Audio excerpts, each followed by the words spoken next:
Tebing tinggi di atas gunung berapi. Cakep. Hati-hati saat mendaki. Cakep. Hidup ini tak bisa diulangi. Mari kita mulai saja podcast kali ini.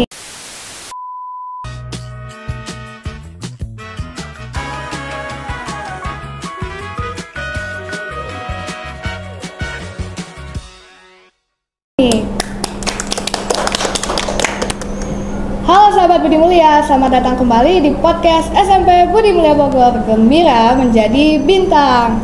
Apa kabar semuanya? Semoga sehat selalu ya. Puji dan syukur kita bisa berkumpul di sini untuk berdiskusi satu sama lain. Tapi sebelum kita memulai pembahasan kali ini, izinkan saya untuk memperkenalkan diri saya sendiri.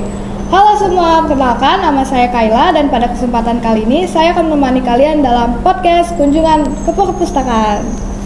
Nah, di sini kita kedatangan narasumber yang keren loh. Selamat datang Ibu Maya dan Pak Rahmat. Terima kasih.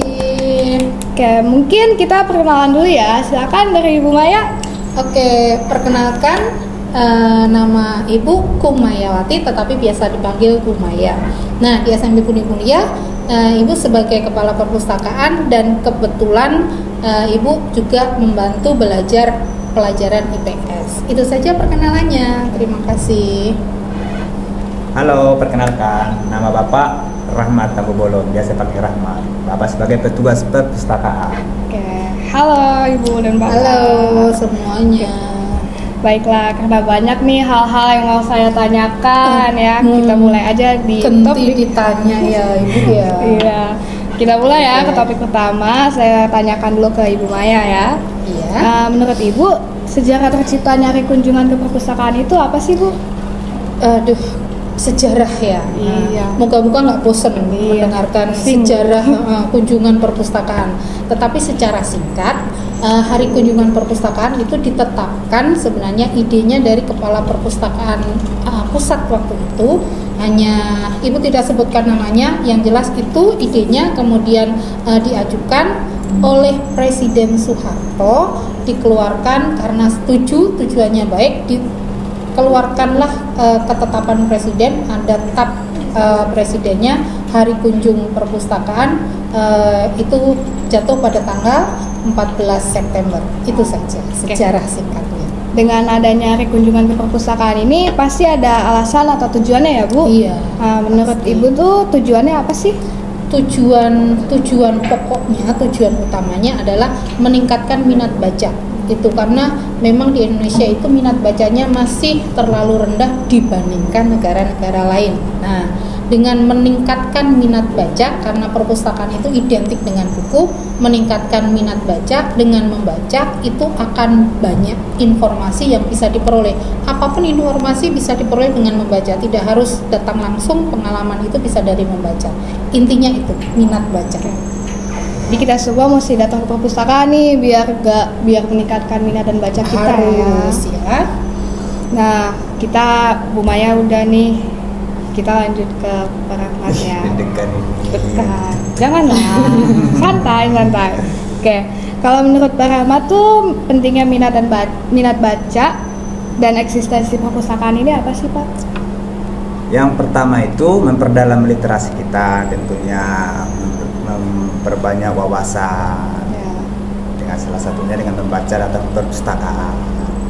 Dan untuk eksistensinya tetap kita mengikuti perkembangan, misalnya diadakannya smart library. Dan yang kedua itu berkolaborasi dengan perpustakaan lain, misalnya dari SD, SMP. Itu aja menurut saya. Oke. Saya dengar nih di Budi Mulia ada digital library ya, Bu? Iya dong. Itu tuh apa sih, Bu, maksudnya? Digital library itu ya sekarang kan eranya era digital. Nah, perpustakaan kalau dulu identik dengan buku, nah sekarang sudah dibuat dalam bentuk digital, ada di HP, ada di perangkat elektronik. Jadi untuk smart library itu smart, kita bisa membaca, kita bisa pinjam perpustakaan tanpa harus datang secara fisik ke perpustakaan. Kita bisa pinjam melalui HP kita. Kemudian dari situ silahkan memilih, ada daftar buku bacaan yang banyak sekali.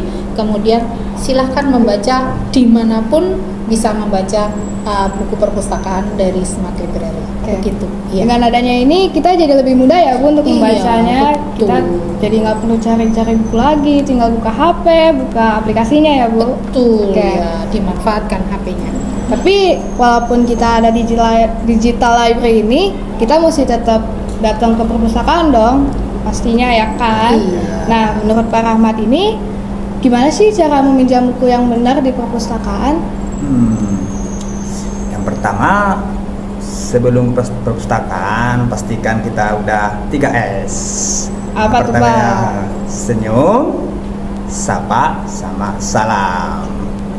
Dan untuk perpustakaan biasanya kita udah ada di pikiran kita mau minjam buku apa, mau ini buku pelajaran apa, supaya nanti di dalam perpustakaan nggak repot lagi untuk cari perpustakaan apa, muncul-muncul bukunya gitu. Oke. Jadi kita udah mesti nyiapin ya Pak, kita maunya minjem buku Iya, apa, betul. biar nanti di perpustakaan juga nggak lama-lama ya. Iya. Dan Oke. dikembalikan tepat pada waktunya, Iya, betul. supaya tidak Dan indah. Jangan harus sampai denda ya. harus tertib sebenarnya. Iya, Itu yang mengembalikannya penting. tepat waktu. Tuh. Nah, sayangnya kita udah selesai nih diskusinya. Cepet banget ya. Iya. Sedih. Nanti saya tanya-tanyain lagi ya Bu setelah dari sini. Oke, Ya Pak. siap, Oke. siap.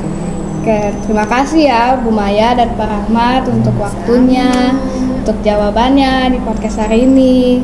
Tapi sebelum kita akhiri, mungkin ada pesan dan kesan untuk Bu Maya dan Pak Rahmat. Pesannya terutama untuk anak-anak yang masih sekolah, terutama jangan lupa membaca, karena minat baca itu pasti akan mempengaruhi wawasan kita tentang apapun. Sebenarnya tidak hanya tentang pelajaran, tentang apapun pengetahuan bisa diperoleh dari perpustakaan, dari membaca. Oke, kalau dari Bapak? Untuk menambah dari pesan Bu Maya, teruslah membaca dan membaca. Iya, Oke. hidup membaca. Baiklah teman-teman, itu saja untuk podcast kali ini. Terima kasih yang sudah menonton podcast kali ini. Ayo kita dukung dengan cara like, subscribe, and share ke teman-teman kalian ya. See you di podcast SMP Budi Mulia selanjutnya. Tapi sebelum saya tutup, saya punya pantun. Siang hari makan kuaci, Cakep. makan bareng Ibu Asi. Cakep. Cukup sekian podcast hari ini. Saya ucapkan banyak terima kasih. Sayonara. Dadah.